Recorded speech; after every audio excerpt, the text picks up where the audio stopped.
Rutherford's atomic model. Rutherford ने 0.00004 centimetre मोटी gold की एक फॉइल ली, यानी गोल्ड की एक शीट ली।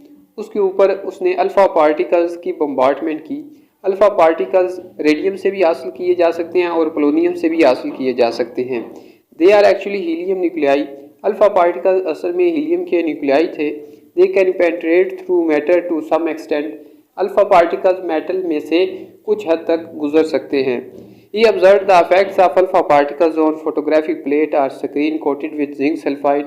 उसने अल्फा पार्टिकल्स का इफेक्ट फोटोग्राफिक प्लेट या स्क्रीन के ऊपर देखा जो कि जिंक सल्फाइड से कोट की गई थी। उसने प्लम पडिंग थ्योरी के मॉडल को गलत साबित किया। Observations made by Rutherford। Almost all the particles passed through the foil undeflected। तकरीबन सारे अल्फा पार्टिकल गोल्ड फॉइल में से बगैर मुड़े गुजर गए थे। Out of 20,000 particles, only a few were deflected at fairly large angles।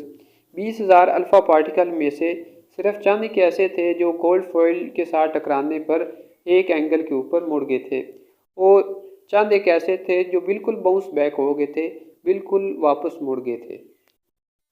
Results of Rutherford's experiment। Since most of the particles pass through the foil undeflected, therefore most of the volume occupied by an atom is empty। क्योंकि ज़्यादातर alpha particles gold foil में से बगैर मुड़े गुजर गए थे, इसलिए एटम का ज़्यादातर हिस्सा खाली होता है। The deflection of a few particles proved that there is a centre of positive charges. क्योंकि कुछ पार्टिकल गोल्ड फॉइल के साथ टकराने पर एक एंगल के ऊपर एक डायरेक्शन में मुड़ गए थे, इसलिए सेंटर में कोई पॉजिटिव चार्जेस है जिसे न्यूक्लियस कहा जाता है।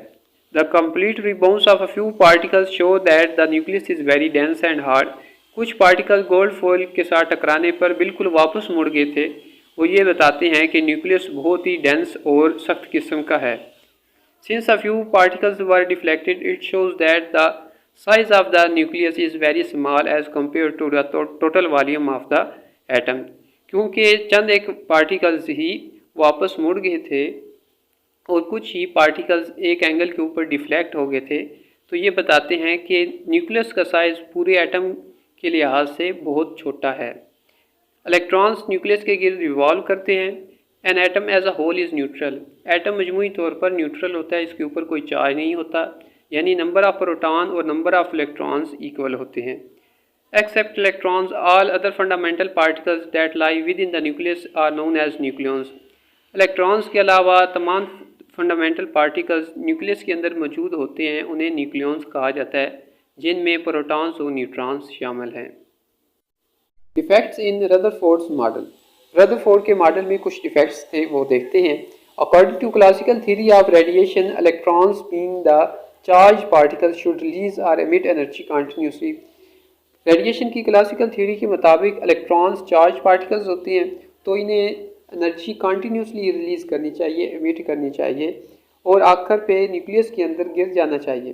दूसरा डिफेक्ट ये था, if the electrons emit energy continuously, अगर इलेक्ट्रॉन कंटिन्यूसली एनर्जी खारिज करते हैं तो एक कंटिन्यूस स्पेक्ट्रम बनना चाहिए, लेकिन हमें एक लाइन स्पेक्ट्रम मिलता है।